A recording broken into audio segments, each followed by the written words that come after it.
नमस्कार दोस्तों, आज बात करते हैं एक बहुत ही इंटरेस्टिंग थ्रिलिंग स्टोरी पर।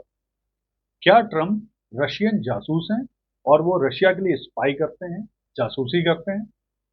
हाल में ही ये आरोप लगाया है एक पूर्व केजीबी के हेड चीफ अलनूर मुसायेव ने। अब ये अलनूर मुसायेव कौन है? तो देखिए, अलनूर मुसायेव केजीबी जो रशिया की जासूसी एजेंसी थी 1991 तक, उसके हेड थे। और बाद में फिर वो कजाकिस्तान चले गए थे और कजाकिस्तान की जो जासूसी एजेंसी है उसके भी वो हेड रहे। फिलहाल जो रशियन जासूसी एजेंसी है वो केजीबी नहीं है, वो फिलहाल एफएसबी है। ठीक है। तो अब इन्होंने आरोप लगाए हैं। इन्होंने एक सोशल मीडिया पोस्ट किया है और उस पोस्ट में विस्तार से बताया है इन्होंने कि जो डोनाल्ड ट्रंप थे, इनको 1980 के आसपास केजीबी ने रिक्रूट कर लिया था एज ए अपना जासूस। और बाद में फिर धीरे धीरे इनको ग्रूम किया और सही समय का वो इंतजार करते रहे। और जब ट्रंप का पहला कार्यकाल आया और दूसरा कार्यकाल आया तो उन्हें फिर रशिया के हिसाब से काम करने के लिए कहा गया। ऐसा इनका सोशल मीडिया पोस्ट पर कहना है। तो देखिए, इस चीज को थोड़ा सा विस्तार से समझते हैं। इनके आरोपों के साथ एक और आरोप भी, जब 2021 में भी एक पूर्व केजीबी के जासूस थे जिनका नाम था यूरी शेवेल, उन्होंने भी लगभग इसी तरह का एक आरोप लगाया था ट्रंप के ऊपर। उनका कहना था कि 1977 में केजीबी ने इनको रिक्रूट कर लिया था स्पाई करने के लिए, विशेष तौर पर इकोनॉमिक से जुड़ी हुई स्पाई करने के लिए। तो हम विशेष तौर पर फिलहाल समझते हैं जो अलनूर मुसायब है इनके बारे में और ये क्या कह रहे हैं। तो देखिए, इनका कहना है कि जब ये केजीबी के एक विभाग में पोस्टेड थे 1977 से 80 के दौरान, इनका प्रमुख रूप से काम था कि ये जो इकोनॉमिक स्पाई के काम देखते थे पूरी दुनिया में। ये देखते थे कि दुनिया में जो रशिया के इंटरेस्ट जिन देशों में है वहां पर ऐसे कौन से व्यक्ति हैं जो बिजनेस से जुड़े हुए हैं और उनसे एक स्पाई कराई जा सकती है। यहाँ ध्यान रखने की बात यह है कि जो ये इकोनॉमिक से जुड़ी हुई स्पाई होती है, ये हार्डकोर स्पाइंग नहीं होती है, ये लाइटर स्पाइंग कहलाती है, जिसमें उस देश से संबंधित जो इकोनॉमी से जुड़ी सूचनाएं हैं वो प्राप्त की जाती हैं।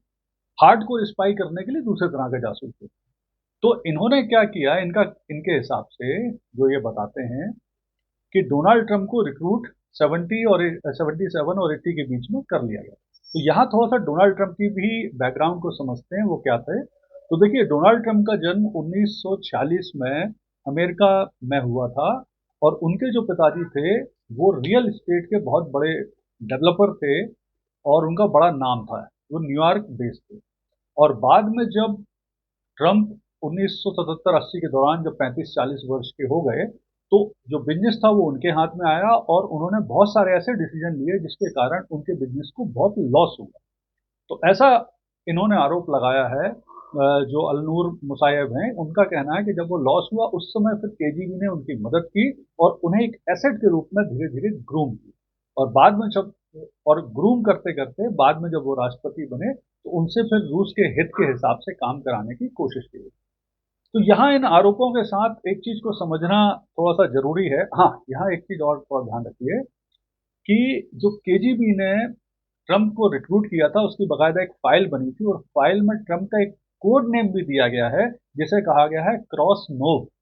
तो वो फाइल ऐसा कहा जाता है कि फिलहाल पुतिन के पास है और उन्होंने बाकी रिकॉर्ड केजीबी से ट्रंप के हटा दिए हैं, लेकिन वो फाइल आज भी पुतिन के पास है। ऐसा इनका कहना है। तो थोड़ा सा इस आरोप के पक्ष विपक्ष को समझते हैं कि आखिर क्या ये आरोप सही हो सकते हैं, गलत हो सकते हैं, क्या हो सकते हैं। तो पक्ष में अगर हम देखें कि क्या आरोप ये सही हो सकते हैं, तो उसमें पहला आरोप मुझे लगता है कि ट्रंप ने अपना चाहे पहला कार्यकाल हो चाहे दूसरा कार्यकाल हो, ये बड़ा स्पष्ट रूप से दिखाई देता है कि वो रशिया की लगातार मदद करते हैं, ये स्पष्ट। दूसरा, हाल में ही यूक्रेन में यूएनओ में यूएसए ने यूक्रेन के खिलाफ वोट कर दिया, एकदम से अपनी पॉलिसी चेंज की। फिर इसके बाद सऊदी अरब में जो रशिया के साथ अमेरिका ने मीटिंग करी उसमें यूक्रेन को बुलाया ही नहीं। फिर इसके बाद एक और चीज थी कि ट्रंप ने जेलेंस्की को तो डिक्टेटर बोला, लेकिन जब उनसे पूछा गया कि क्या वो पुतिन को डिक्टेटर मानते हैं तो उन्होंने कहा नहीं मानते। इसके अलावा हाल में ही जो ट्रंप और जेलेंस्की बहस हुई उसमें काफी कुछ ऐसा लगा कि जैसे वो रूस की तरफ से इनको डांटने की कोशिश कर रहे हो जेलेंस्की को। फिर ऐसा आरोप कि रूस का अमेरिकी चुनाव में दखल रहा, ट्रंप को जिताने के लिए उन्होंने लगातार कोशिश करी, तो ये तो इनके पक्ष में है। विपक्ष में अगर हम देखें तो ऐसा कहा जाता है कि ट्रंप जिस तरह से दुनिया के खिलाफ और अपने देश के मतलब जिस तरह से काम कर रहे हैं इन दोनों वो दुनिया के खिलाफ, तो बहुत सारे हो सकता है देश इनके खिलाफ हो और उनके खिलाफ ये न्यूज उड़ाने की कोशिश की गई हो। दूसरा ऐसा कहा जाता है कि डेमोक्रेट्स जो हैं वो लगातार जो अपने विपक्षी की इमेज खराब करने के लिए उन्हें रशियन एजेंट या रशिया से जुड़ा हुआ बताते हैं। इसका एक एग्जाम्पल भी है कि हाल में ही जो हिलेरी क्लिंटन हैं, जो डेमोक्रेट्स पार्टी से जुड़ी हुई हैं, उन्होंने जो तुलसी गैबार्ड हैं, जो सिक्योरिटी सर्विस की हेड हैं इस समय अमेरिका की, उनके ऊपर आरोप लगा दिया था कि वो तो बेसिकली रशियन एजेंट हैं और उनको रशिया ने ही ग्रूम किया है। इसके बाद अगर हम बात करें तो ट्रंप की छवि खराब करने की कोशिश है, उनके खिलाफ राजनीति की ये प्रयास हो सकते हैं। क्योंकि देखिए ऐसा है कि अगर कोई भी व्यक्ति अमेरिका का राष्ट्रपति बनेगा तो उसका बाकायदा बैकग्राउंड प्रॉपर तरीके से चेक होता है, प्रॉपर चेकिंग होती है। तो मुश्किल है कि कोई भी व्यक्ति जो रशियन एजेंट हो वो अमेरिकी राष्ट्रपति बन पाए, तो इसकी संभावना कम है। तो मुझे ऐसा लगता है अगर हम इसके निष्कर्ष के रूप में देखें तो ये बड़ी जांच का विषय है और इसमें कोई भी व्यक्ति, राजनीतिक पार्टी, न्यूज़पेपर को इसकी जांच कर नहीं सकता। इसके लिए जो प्रॉपर जासूसी एजेंसियां हैं, प्रमुख सिक्योरिटी एजेंसियां हैं, वही इसकी प्रॉपर जांच करके निष्कर्ष निकाल। तो ये थी जानकारी फिलहाल कि ट्रंप रशियन जासूस है या नहीं। धन्यवाद।